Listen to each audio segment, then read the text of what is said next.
l'Ocean Pitch Challenge, c'est une opportunité, une formidable opportunité pour des acteurs qui veulent s'engager, qui veulent combiner l'efficience économique avec la préservation et les ressources de l'océan. Et quoi de plus important que d'apprendre, que de se former, que de s'élever par le pitch, une notion très anglo-saxonne, pour condenser, pour convaincre, pour embarquer les interlocuteurs, qu'ils soient des investisseurs, qu'ils soient des partenaires, qu'ils soient des gens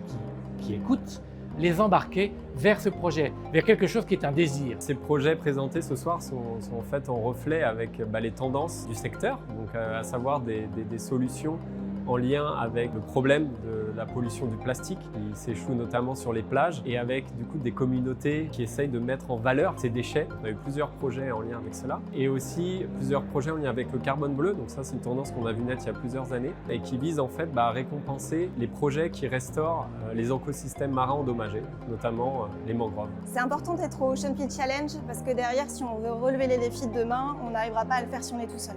Il faut qu'on réussisse à créer un écosystème d'innovateurs, de financiers, de constructeurs pour que derrière, on ait la capacité vraiment d'aller trouver des solutions qui sont concrètes et surtout de les déployer. Les enjeux de la Blue Economy sont absolument multiples. Déjà, si on parle simplement de la France, avec toutes ces bandes côtières, c'est un sujet qui, à la fois de ressources, c'est à la fois un sujet d'innovation